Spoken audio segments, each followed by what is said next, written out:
দর্শক সবাইকে স্বাগত নিউজ 24 সন্ধ্যার সংবাদে আপনাদের সঙ্গে আছে আমরা দুজন, আমি তামিমুর রহমান তন্ময় এবং আমি সঞ্জিদা ইসলাম।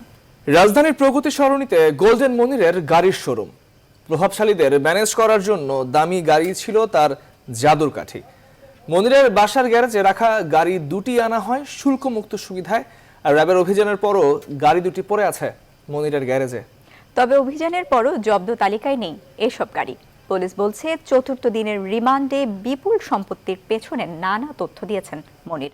ঘটনার অধিকতর তদন্তের জন্য তাকে হস্তান্তর করা হবে ডিবির কাছে। বিস্তারিত মৌ খন্দকারের প্রতিবেদনে। অটো কার সিলেকশন, অবৈধ সব কাজ কারবারের বৈধতা দিতে গোল্ডেন মনির এই শোরুমেই নিয়ে আসতেন বড় বড় কর্তা ব্যক্তি আর প্রভাবশালীদের। শোরুমের দামি গাড়ির চাবি পেয়ে মনিরের পকেটে ঢুকে যেতেন অনেকেই। মেরুলবাড্ডার ডিআইটি প্রজেক্ট 11 নম্বর সড়কে মনিরের বাসায় পড়ে আছে বিলাসবহুল দুটি গাড়ি। বিআরটিএ বলছে গাড়ি দুটি শেরপুরের এমপি ও সংসদের হুইপ আতিউর রহমান আতিক এবং কুড়িগ্রাম 3-এর সাবেক এমপি ডক্টর আক্কাস আলী সরকারের নামে। 2017 সালের 20 আগস্ট নিবন্ধন হওয়া গাড়ির ঠিকানা দেওয়া হয় মানিক মিয়া এভিনিউয়ের ন্যাম ভবন। গোয়েন্দা সংস্থা বলছে গাড়ি শুল্কমুক্ত সুবিধায় আনা হলেও ব্যবহার করতেন গোল্ডেন মনির, আর নাম্বার প্লেটে অটো কার সিলেকশনের নাম লেখা। হুইপ আতিউর রহমান আতিক স্বীকার করেন গাড়ি তিনি নিজেই রেখেছিলেন মনিরের কাছে। নতুন গাড়ি তো ঠিক করে রাখছি আর কি। আমার সরকারি গাড়িটা থাকাতে আমি রাহাত ইউজটা করতেছি না আর কি। আরেক গাড়ির মালিক কুড়িগ্রামের সাবেক এমপি ডক্টর আক্কাস আলী সরকারের নামে। 2019 সালে 10 ফেব্রুয়ারি এই গাড়িটির ঠিকানা দেওয়া হয় প্রগতি সরণির বাড়িধারা জে ব্লকের 74 নম্বর প্লট। এই প্লটেই মনিরের শোরুম অটো কার সিলেকশন। সাবেক এমপি আক্কাস আলীর দাবি করেন সমস্যা দেখা দেয় গাড়ি ঠিক করতে দিয়েছিলেন শোরুমে। আমার গাড়ি রে ভাই, এটা দিয়ে আপনার গাড়িতে কি নাকি জব্দ করছে, এখন তো আমার লোক গেছে ডেলিভারি দেওয়ার কথা, সেখানে কি ওনার গ্যারেজে নাকি নিয়ে যা রাখছে, এখন মনে করছে এটা অনুমোদনহীন গাড়ি। তবে গোল্ডেন মনিরের অর্থ ও সম্পদের কয়েক পৃষ্ঠার জব্দ তালিকার কোথাও নেই এই গাড়ির তথ্য।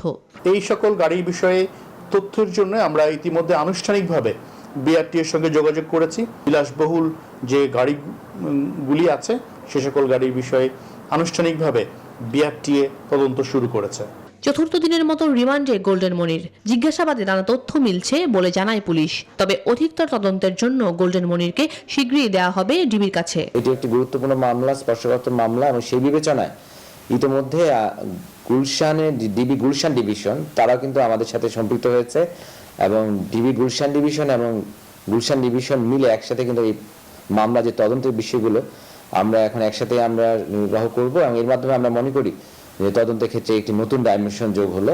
গেল শনিবার আটকের পর রোববার গোল্ডেন মনিরকে 18 দিনের রিমান্ডে পাঠান আদালত। মৌ খন্দকার, নিউজ 24, ঢাকা।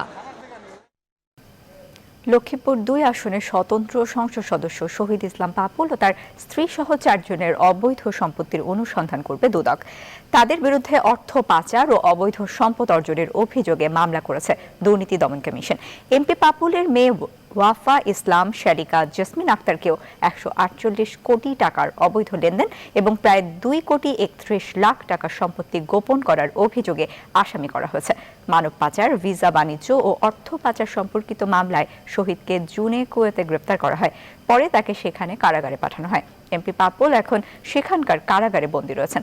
পাপুলের পরিবারের সদস্যদের দেশ ত্যাগেও নিষেধাজ্ঞা রয়েছে।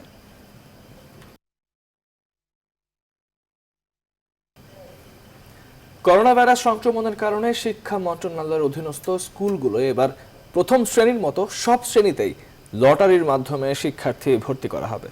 বুধবার এক ভার্চুয়াল সংবাদ সম্মেলনে কথা জানান শিক্ষামন্ত্রী দীপু মনি। আগামী 7 ডিসেম্বরের মধ্যে ভর্তির পুরো প্রক্রিয়া সম্পর্কে জানিয়ে দেওয়া হবে বলেও জানানো হয়। বিস্তারিত জানাচ্ছেন নয়ন বিশ্বাস। করোনার কারণে গেল 17 মার্চ থেকে শিক্ষা প্রতিষ্ঠান বন্ধ।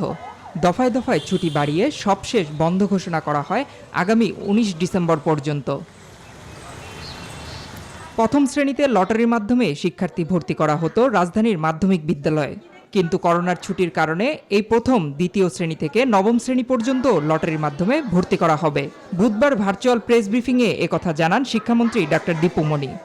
আগে কিন্তু প্রাথমিক আর মাধ্যমিক সেটি আলাদা আলাদা হতো, কিন্তু আমরা যেহেতু এই একেবারে প্রাথমিক থেকে নিয়ে আমাদের একেবারে টার্সিয়ারি শিক্ষা পর্যন্ত, বিশ্ববিদ্যালয়ের শিক্ষা পর্যন্ত পুরো জিনিসটিকে ধারাবাহিকতা বজায় রাখা, একই সুতোয় গাঁথা, সেটির জন্য চেষ্টা করছি। ঢাকার শিক্ষা প্রতিষ্ঠানে শিক্ষার্থী ভর্তিতে এলাকা ভিত্তিক কোটা 40 থেকে বাড়িয়ে 50% করা হয়েছে। আর ক্লাস্টার ভিত্তিক লটারিতে ঢাকার শিক্ষার্থীরা এক জায়গায় এবার 5 শিক্ষা প্রতিষ্ঠান বাছাই করার সুযোগ পাবে। এছাড়া আগামী বছরের মাধ্যমিক ও উচ্চ মাধ্যমিক পরীক্ষা নির্ধারিত সময়ে নেওয়া সম্ভব না বলেও জানান শিক্ষামন্ত্রী। যেমন ক্লাস্টার হয়, সেই ক্লাস্টারে প্রতি ক্লাস্টারে 5টি করে অপশন দিতে পারবেন। আমরা মনে হয় যে আমরা আরো বিস্তারিত, যদি আপনারা যা কিছু আপনাদের প্রশ্ন থাকতে পারে, সেগুলো সবই আমরা যখন পুরো প্রক্রিয়াটি আপনাদের সামনে আমরা 7 তারিখের মধ্যে দিয়ে দিতে পারবো, তখন আপনারা পেয়ে যাবেন উত্তর। শিক্ষার্থী ভর্তির ক্ষেত্রে বিশ্ববিদ্যালয়কেও গুচ্ছ পরীক্ষায় আসার আহ্বান জানান। নয়ন বিশ্বাস, নিউজ 24। এ বিষয়ে মতামত জানাতে আমাদের সঙ্গে সরাসরি যুক্ত হচ্ছেন সাবেক শিক্ষা প্রতিমন্ত্রী ডক্টর এহসানুল হক মিলন। এহসানুল হক মিলন, আপনাকে স্বাগত। মাধ্যমিক পর্যন্ত সব শ্রেণীতে সরকার লটারিতে ভর্তির সিদ্ধান্ত নিয়েছে, আপনি জানেন, বিষয়টিকে কিভাবে দেখছেন? ক্লাসে পরীক্ষা হতো এবং লটারি পদ্ধতি ছিল না। প্রথমত এই সরকার এসে ক্লাস 1 এ লটারি সিস্টেম করা হয়েছে, ভালো কথা। এখন যেহেতু সরকার বলেছে ক্লাস অ্যাসেসমেন্ট করতে হবে, অ্যাসেসমেন্টের বেসে তারা রেজাল্ট দিবে এবং প্রত্যেক ক্লাসে অ্যাসেসমেন্ট করার জন্য সরকার নির্দেশ দিয়েছে, সেই ক্ষেত্রে লটারি করা অর্থাৎ শিক্ষাকে যেমনিভাবে করোনা সারা বিশ্বময় ছড়িয়েছে, সেখানে উন্নত বিশ্ব আর আমাদের মতো তৃতীয় বিশ্ব বলে কোনো রকম ভেদাভেদ করোনা রাখেনি। করোনা একটি সমতা করেছে, বৈষম্যতার বাইরে করোনা নিয়ে এসছে। কিন্তু এই বৈষম্যতা বা এই সমতা কখনো শিক্ষা ক্ষেত্রে হতে পারে না। অর্থাৎ ভালো ছাত্র খারাপ ছাত্রের ভিতরে যে একটা প্রভেদ রয়েছে, সেই জায়গাটিও কিন্তু করোনার কারণে যদি শিক্ষা ব্যবস্থার সমতা করে দেয়, তাহলে এই শিক্ষা ব্যবস্থা ধ্বংস হয়ে যাবে বলে আমি বিশ্বাস করি। আমি মনে করি যে এই শিক্ষা ব্যবস্থায় ভর্তির জন্য যে অ্যাসেসমেন্টের কথা বলা হয়েছিল, সেটাকে গুরুত্ব দিতে হবে। ক্যাচমেন্ট অর্থাৎ জোনিং ওয়াইজ যে অ্যাডমিশনের কথা আগে থেকে বলা হচ্ছিল, সেটাকে আরো গুরুত্ব দিতে হবে। আমি মনে করি একাধিক শিফটে ক্লাস চালাতে হবে, তাহলে আমরা জোনিং ওয়াইজ যেটা 40 থেকে 50 করেছে, সেটাকে আমরা আরো বাড়িয়ে দিতে পারি। আমরা যেভাবে ডিজিটাল দেশ বলে দাবি করছি, সেই ক্ষেত্রে সর্বক্ষেত্রে যদি ডিজিটালের এই উন্নয়ন হতে পারে, তাহলে অনলাইনেও ভর্তি পরীক্ষা হতে পারে। সকল স্কুলে যদি এই ব্যবস্থাটি নাও নিতে পারে, এমন কতগুলো প্রতিষ্ঠান রয়েছে যারা বেশ অনেক ডেভেলপড প্রতিষ্ঠান, সেগুলিতে তো অন্তত অনলাইন এক্সাম হতে পারে। এইভাবে সকলকে শিক্ষা সমতা এনে শিক্ষাকে ধ্বংস করে জনাব দেওয়া হবে। এহসানুল হক মিলন, যে বিষয়টি আসলে দশম শ্রেণী পর্যন্ত পড়তে হয়, প্রথম শ্রেণী থেকে 10ম শ্রেণী পর্যন্ত, এত লম্বা এই সময়টুকুতে শিক্ষার্থীরা যে পড়াশোনা করবে, এই লটারিতে ভর্তির ইতিবাচক কোনো প্রভাব কি আছে, না পুরো প্রভাবই আসলে নেতিবাচক প্রভাব পড়বে? আপনার কি মনে হয়? এটা পুরোপুরি নেতিবাচক প্রভাব পড়বে, কারণ সরকার তো অলরেডি বলেছে ক্লাস অ্যাসেসমেন্ট হতে হবে। দেখুন, বিশ্বের সবচেয়ে শিক্ষকরা ক্লাস অ্যাসেসমেন্ট করে, সেই অ্যাসেসমেন্ট বেস একটা রেজাল্ট হয়। আপনি যদি বিনা অ্যাসেসমেন্টে লটারি করে দেন, তাহলে এখানে দুর্নীতিরও সুযোগ হবে। এমনকি এই প্রতিষ্ঠানগুলো যারা ম্যানেজমেন্টে রয়েছে, তারা তাদের নিজস্ব আত্মীয় স্বজন বা স্বজন প্রীতি করে বা দুর্নীতি করে সেখানে ভর্তির ব্যবস্থা হবে। এতে করে লেখাপড়ায় একটা বিরাট ধস নামবে। আমি মনে করি এর কোনো ইতিবাচক প্রভাব নেই। অ্যাসেসমেন্ট বেস হলেই ভালো হতো বলে আমি বিশ্বাস করি।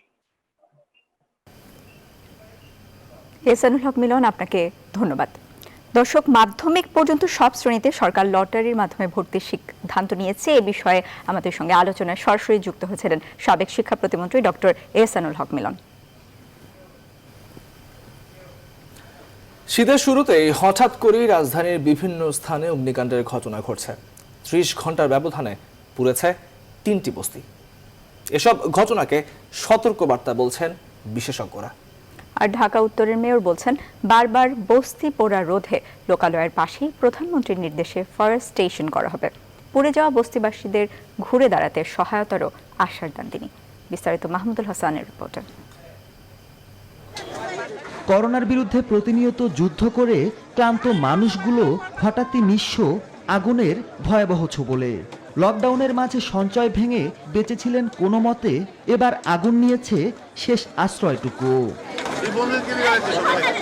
যেদিকে চোখ যায় পোড়া জনপদ, কিছু বুঝে ওঠার আগেই আগুনে পুড়ে গেছে রাজধানীর 7তলা বস্তি, মোহাম্মদপুরের বিহারীপট্টির একাংশ ও কালশির বাউনিয়াবাদ বস্তি।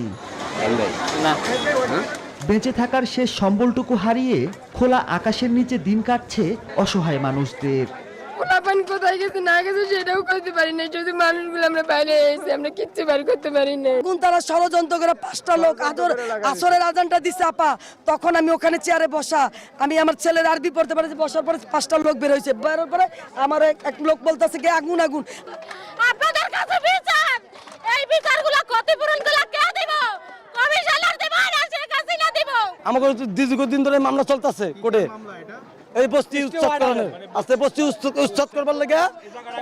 এই জায়গাটা হলো সরকারি মালিকানা, হাউজিং এর জায়গা। প্রতি বছরই শীত আসলে আগুনের ঘটনা বাড়ে। এবার শীতের শুরুতেই পরপর 3টি আগুনের ঘটনায় সতর্ক ও সচেতনতার পরামর্শ দিয়েছেন বিশেষজ্ঞরা।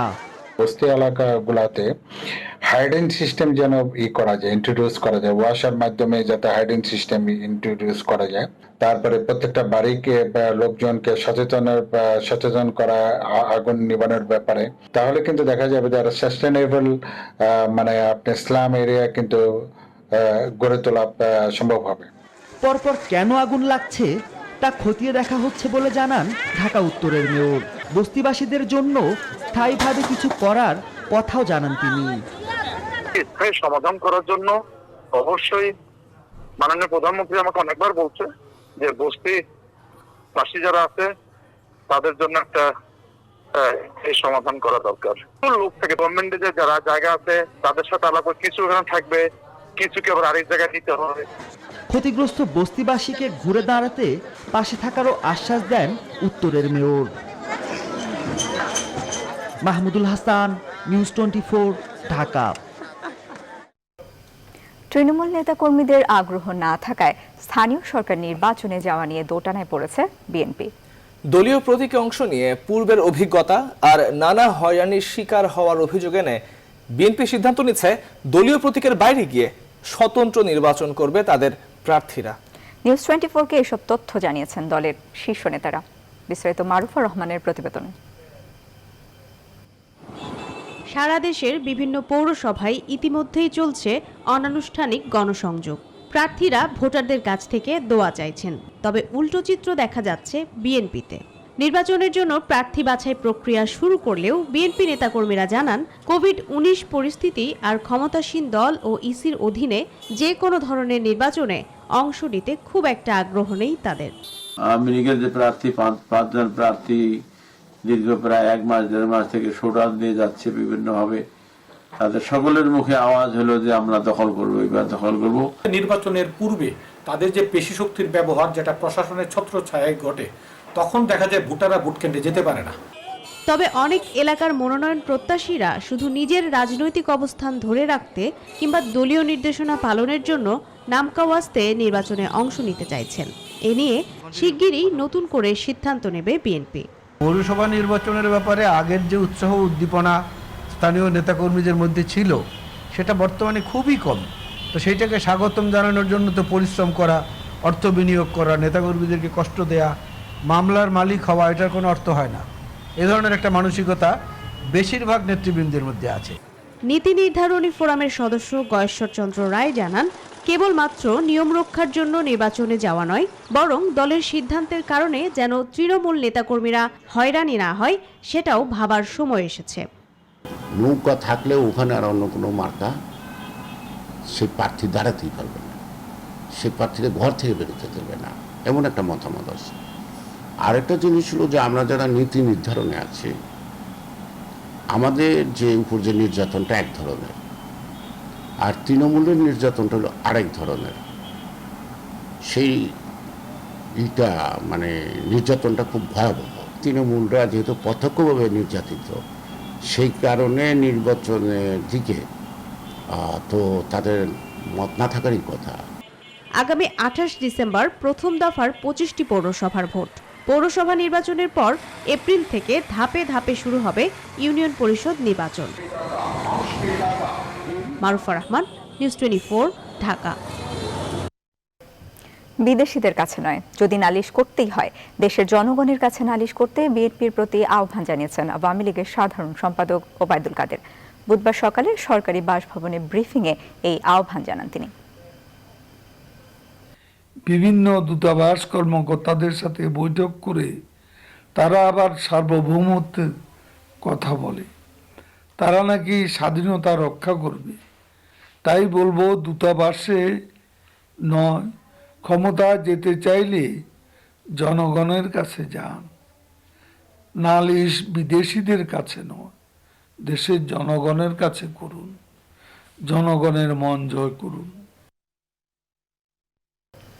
নারী ও শিশু নির্যাতন দমন মামলায় আসামিদের সাজা না দিয়ে স্বামী স্ত্রীকে একত্রে বসবাস করার শর্তে আপোষ নিষ্পত্তি করেছেন আদালত। বুধবার বাদী বিবাদীর আপোষের ভিত্তিতে একসঙ্গে ৪৭টি মামলা নিষ্পত্তি করেছেন সুনামগঞ্জের নারী ও শিশু নির্যাতন ট্রাইব্যুনাল। রায় সন্তোষ জানিয়ে নতুন জীবনের অঙ্গীকার করে ৪৭ দম্পতি। মোহাম্মদ বোরহানুদ্দিনের তথ্য ও ছবিতে দেখুন ডেস্ক রিপোর্ট।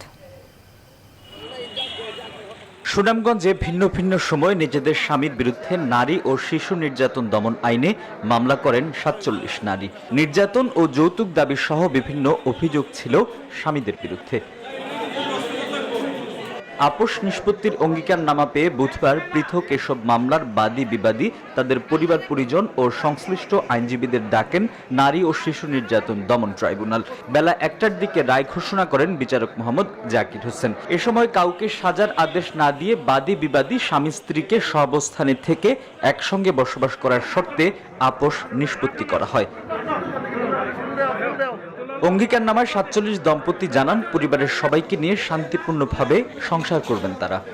ঝগড়া হওয়ার কারণে আমি একটা মামলা দিয়েছেন আমার ওয়াইফে, দীর্ঘ ২ বছর পরে আজকে মামলাটা আপোষ হয়েছে।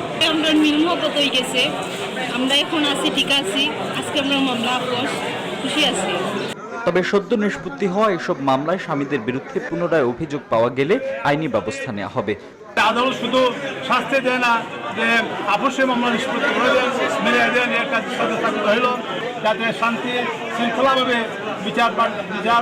বিচার পায়, এই আমার অনুরোধ। রায় ঘোষণার পর আদালতের পক্ষ থেকে নতুন জীবনের জন্য ৪৭ দম্পতিকে ফুল দিয়ে শুভকামনা জানান আইনজীবীরা। Desk report, news 24।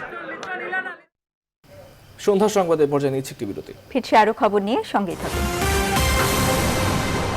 আবারও স্বাগত। দেখছেন সন্ধ্যা সংবাদ। পররাষ্ট্রমন্ত্রী ডক্টর AK আব্দুল মোমেন ও পররাষ্ট্র সচিব মাসুদ বিন মোমেন করোনায় আক্রান্ত হয়েছেন। ইসলামিক সহযোগিতা সংস্থা OICর পররাষ্ট্রমন্ত্রী পর্যায়ের ৪৭তম সম্মেলনে যোগদানের জন্য নাইজার সফর উপলক্ষে নিয়মিত পরীক্ষার অংশ হিসেবে করোনা পরীক্ষা করা হলে মঙ্গলবার রাতে এ ফলাফল জানা যায়। পররাষ্ট্রমন্ত্রীর শরীরে এ সময় করোনার কোনো লক্ষণ ছিল না। আক্রান্ত হওয়ায় পররাষ্ট্রমন্ত্রী নাইজার সফর বাতিল করা হয়েছে। তিনি চিকিৎসকের পরামর্শ মেনে বর্তমানে বাসায় আইসোলেশনে রয়েছেন এবং সুস্থ আছেন। নাইজার সফর উপলক্ষে পররাষ্ট্র সচিব মাসুদ বিন মোমেনের করোনা পরীক্ষা করা হলে তারও পজিটিভ ফলাফল আসে। তিনিও চিকিৎসকের পরামর্শ মেনে বাসায় আইসোলেশনে আছেন এবং সুস্থ রয়েছেন।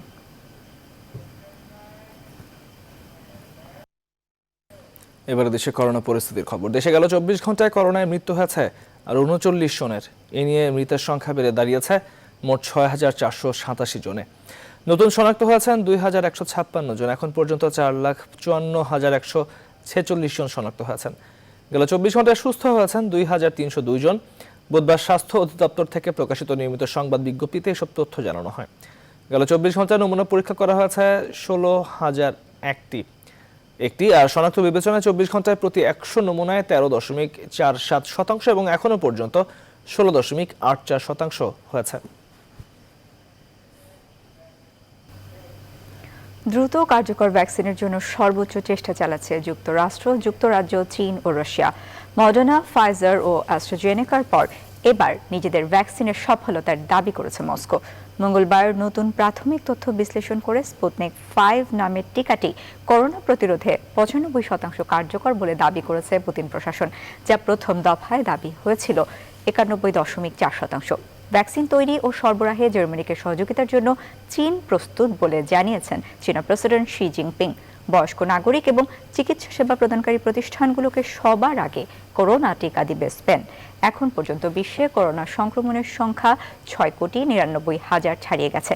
মোট প্রাণ হারিয়েছে 14,14,000-এর বেশি মানুষ।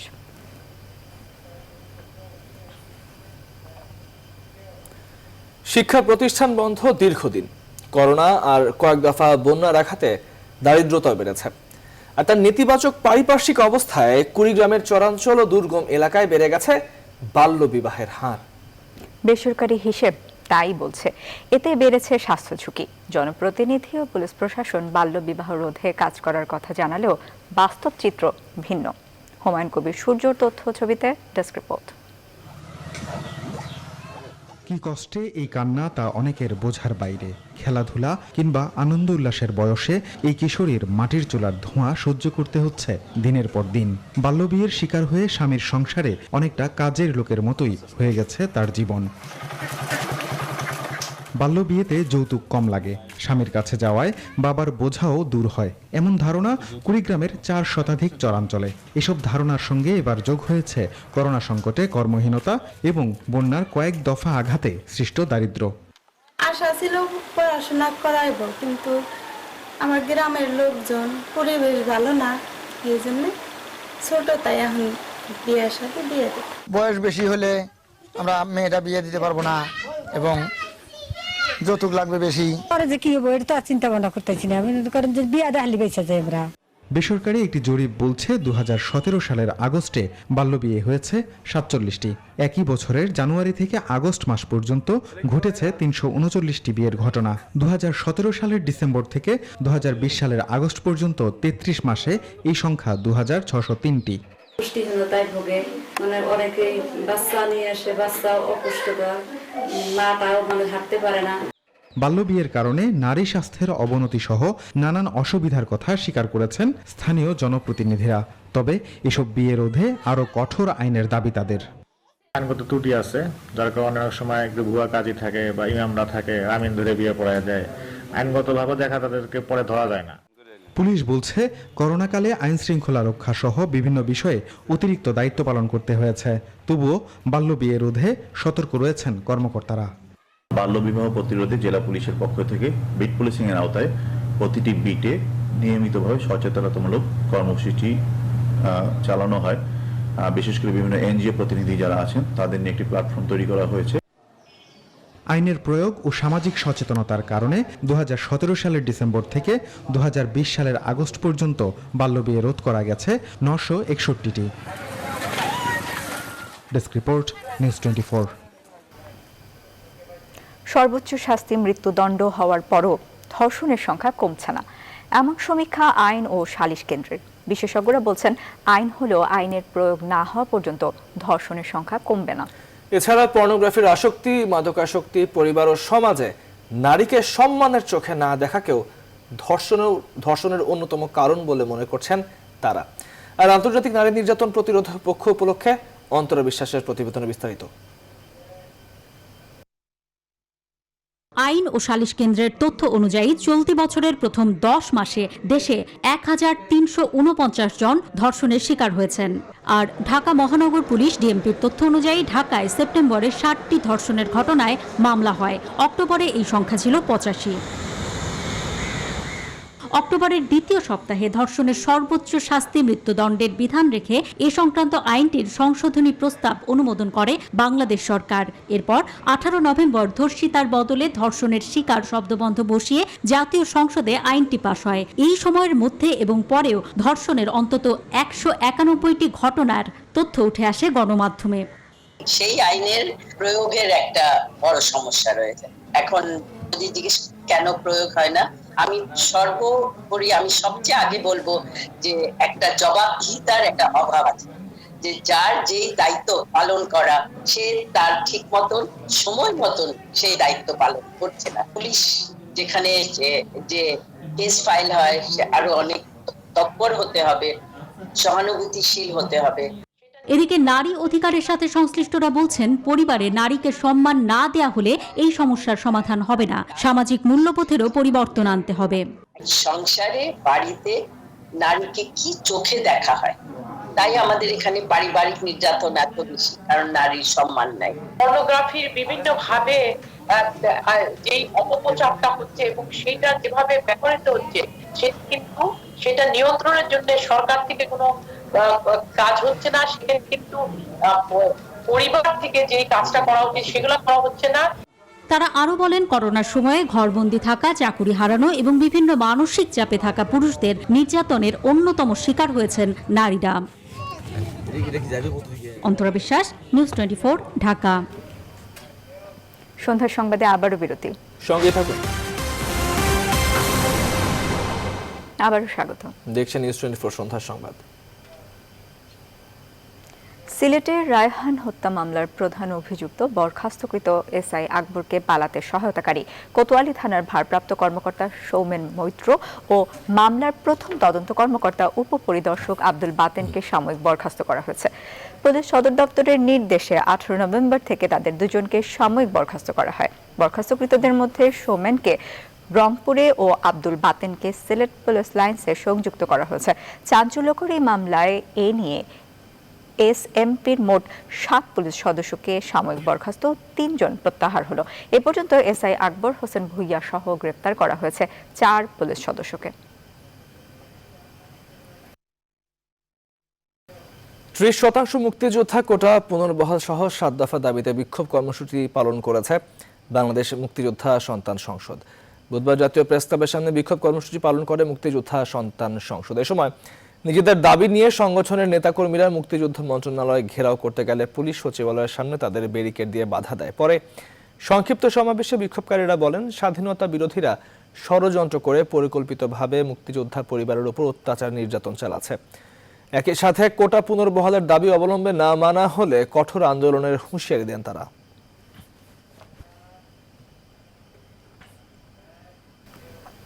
এবারে ফার্স্ট সিকিউরিটি ইসলামী ব্যাংক অর্থ বাণিজ্য সংবাদ।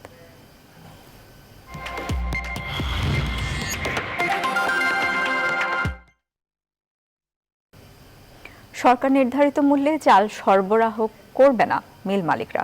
তারা ধানের সাথে চালের বাজার সামঞ্জস্য করার দাবি জানিয়েছেন। বুধবার দুপুরে বগুড়ায় Bangladesh auto major and husking mill মালিক সমিতির সভায় একথা বলেন তারা। ব্যবসায়ীরা বলেন, বর্তমান বাজার অনুযায়ী দাম না দিলে চাল সরবরাহ সম্ভব নয়।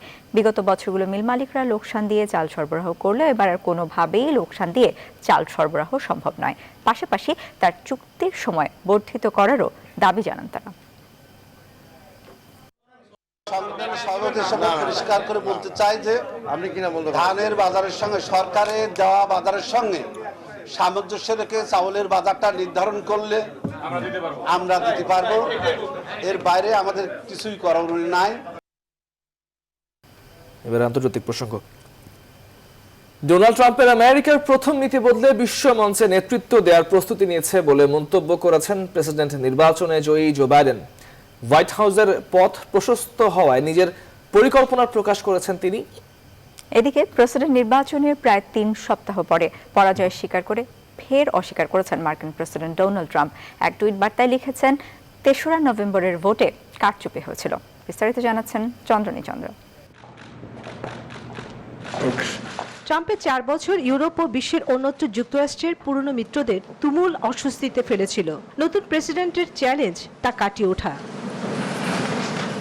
মঙ্গলবার নবনির্বাচিত প্রেসিডেন্ট জো বাইডেন আনুষ্ঠানিকভাবে মন্ত্রিসভায় 6 সদস্যের নাম ঘোষণা করেন। পররাষ্ট্রমন্ত্রী হিসেবে দায়িত্ব গ্রহণ করতে চলেছেন অ্যান্টনি ব্লিংকেন। জাতীয় নিরাপত্তা উপদেষ্টা দায়িত্ব পেয়েছেন জ্যাক সুলিভান। জাতিসংঘে আমেরিকান স্থায়ী প্রতিনিধি হিসেবে দায়িত্ব পেয়েছেন লিন্ডা থমাস গ্রিনফিল্ড। জাতীয় গোয়েন্দা সংস্থার পরিচালক হিসেবে মনোনয়ন দেওয়া হয়েছে অ্যাভ্রিল হাইনেসকে। অভ্যন্তরীণ নিরাপত্তা বিষয়ক মন্ত্রী হিসেবে বেছে নেওয়া হয়েছে কিউবান বংশোদ্ভূত আলেহান্দ্রো মায়ের কাজকে। জলবায়ু বিষয়ক বিশেষ প্রতিনিধি দায়িত্ব দেওয়া হয়েছে সাবেক পররাষ্ট্রমন্ত্রী জন ক্যারিকে। পরে এনবিসি নিউজকে বলেন, জয়ের মাধ্যমে এটাই প্রতিফলিত হচ্ছে আমেরিকা ইজ ব্যাক। পাশাপাশি পুরনো মিত্রদের নিয়ে একসঙ্গে কাজ করারও প্রতিশ্রুতি দেন তিনি। কর্মকর্তাদের নাম ঘোষণা হয়েছে। এর মাধ্যমে প্রতীয়মান হবে আমেরিকা ফিরছে। পিছু না হটে বিশ্বকে আবার নেতৃত্ব দিতে প্রস্তুতি নিচ্ছি আমরা। টেবিলে প্রধান হিসেবে বসে শত্রুদের মুখোমুখি হতে এবং মিত্রদের খারিজ না করতে প্রস্তুত রয়েছি। জানুয়ারি 20 তারিখে দায়িত্ব নেওয়ার পর ট্রাম্প অনুসৃত একতরফা জাতীয়তাবাদ থেকে যুক্তরাষ্ট্রকে দূরে সরিয়ে নেওয়ারও ইঙ্গিত দেন 78 বছর বয়সী এই রাজনীতিক। প্রেসিডেন্ট নির্বাচনের প্রায় 3 সপ্তাহ পর পরাজয় স্বীকার করলেও ফের টুইট করে অস্বীকার করেন মার্কিন প্রেসিডেন্ট ডোনাল্ড ট্রাম্প। সোমবার রাতে দেয়া টুইট বার্তায় বলেন, যুক্তরাষ্ট্রের রাজনীতির ইতিহাসে সবচেয়ে বড় দুর্নীতি নির্বাচনে কখনো পরাজয় মেনে নেবেন না তিনি। এর আগে নবনির্বাচিত প্রেসিডেন্ট হিসেবে জো বাইডেনকে ক্ষমতা গ্রহণের প্রস্তুতি শুরু করার চিঠি দেয় general service administration. Chandrani Chandra, news 24। সংবাদের রিপোর্ট জানিয়েছে আরেকটি বিরতি, সঙ্গেই থাকুন। বিরতির পর স্বাগত আরও একবার। দেখছেন নিউজ 24 সন্ধ্যার সংবাদ। এবার নিউজ 24 স্পোর্টস। বঙ্গবন্ধু টি-20 কাপে কাল সাকিব মাহমুদুল্লাহর খুলনার মুখোমুখি হচ্ছে রাজশাহী। মিরপুর শেরে বাংলা স্টেডিয়ামে ম্যাচটি শুরু হবে দুপুর 1টায়। টুর্নামেন্টের প্রথম ম্যাচে জয়, দুই দলই আছে দারুণ ছন্দে।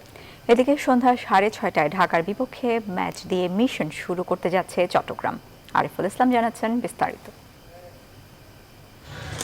একাডেমিতে সৌম্য মুস্তাফিজের আলাপ আলোচনা। একজন যেমন চট্টগ্রামের ব্যাটিং স্তম্ভ, অন্যজনকে বলা চলে বোলিং ডিপার্টমেন্টের নিউক্লিয়াস। লিটন মোসাদ্দেকও আছেন জাতীয় দলের পরীক্ষিত ব্যাটসম্যান লিটন দাস।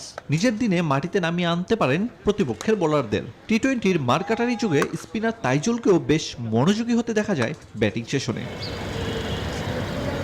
বঙ্গবন্ধু টি-20 কাপে চট্টগ্রামের মিশন শুরু হচ্ছে ঢাকার বিপক্ষে, যে দলটা গেল ম্যাচেই তরি ডুবিয়েছে তীরে এসে। তাই একদিন বিরতিতে বিশ্রাম নয়, পুরোদমে মুশফিক রুবেলরা করেছেন অনুশীলন। প্রথম ম্যাচের হার থেকে নেয়া শিক্ষায় ঘুরে দাঁড়াতে প্রস্তুত বেক্সিমকো ঢাকা। বিপরীতে গাজী গ্রুপ চট্টগ্রাম যে মুখিয়ে দারুণ সূচনার।